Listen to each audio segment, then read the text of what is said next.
Hi അസ്സലാമു അലൈക്കും. ഇന്നത്തെ നമ്മുടെ വീഡിയോസ് ഓട്സ് കൊണ്ടാണ് കേട്ടോ. അപ്പോൾ ചെറിയ കുട്ടികൾ പറഞ്ഞാൽ എൻ്റെ മോനൊക്കെ 6 വയസ്സ്, അവനൊക്കെ ഓട്സ് ഭയങ്കര ഇഷ്ടമാണ്. ഇതുപോലെ ഉണ്ടാക്കി കൊടുത്താൽ കേട്ടോ. ഫ്രൂട്ട്സും സ്നാക്സുകളൊക്കെ ഇട്ട് കൊടുത്തുകൊണ്ട് ഓട്സ് ഉണ്ടാക്കിയാൽ നല്ല ഇഷ്ടമാണ്. അത് നമ്മൾ ഒരു ഗ്ലാസ് പാല് തിളപ്പിച്ചിട്ട് അതിൽ കുറച്ച് പഞ്ചസാര ഇടുക. പാലൊന്ന് തിളച്ച് വരുമ്പോൾ നമ്മൾ എടുത്ത് വെച്ച ഓട്സ് 2-3 സ്പൂൺ ഇടുക കേട്ടോ. അപ്പോൾ ഇത് 3-4 സ്പൂൺ ഇടുന്നുണ്ട്. 1.5 ഗ്ലാസ് പാലാണ്. അതിലിട്ട് നല്ലോണം ഒന്ന് ഇളക്കിയിട്ട് ഒന്ന് അതിൻ്റെ കട്ടാവരുത്.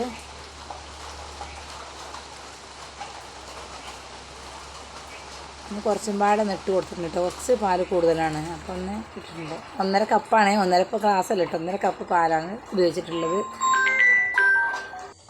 ഇത് നല്ലോണം ഇളക്കണം കേട്ടോ. നല്ലോണം വറ്റിയിട്ട് നമുക്ക് ഇതിലേക്ക് ഫ്രൂട്ട്സ് വേണമെങ്കിൽ ഇടാം, സ്നാക്സുകൾ ഇടാം, എല്ലാം ചെയ്യാം. അപ്പോൾ ഇത് ഒരു ആപ്പിൾ മാത്രമേ ഇവിടെ ഉണ്ടായിരുന്നുള്ളൂ ഇന്ന്. അപ്പോൾ അതാ ഇട്ടത്. അല്ലെങ്കിൽ നേന്ത്രപ്പഴമോ ബദാമൊക്കെ പിസ്ത എന്ത് വേണമെങ്കിലും ചെറുതാക്കി ഇട്ടിട്ട് കുട്ടികൾക്ക് കഴിക്കാൻ കൊടുക്കട്ടെ. നല്ല രുചിയാണ് ഫ്രൂട്ട്സുകൾ ഇട്ടാൽ തന്നെ.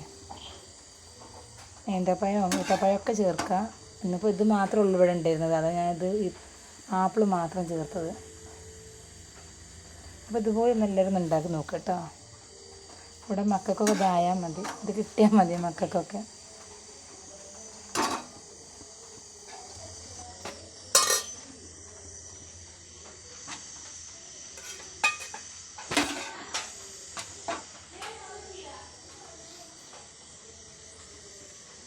ചൂടാറിയിട്ട് കഴിക്കണം കേട്ടോ നല്ലത്. ഒന്ന് നല്ലോണം ചൂടാറാൻ പറ്റില്ല.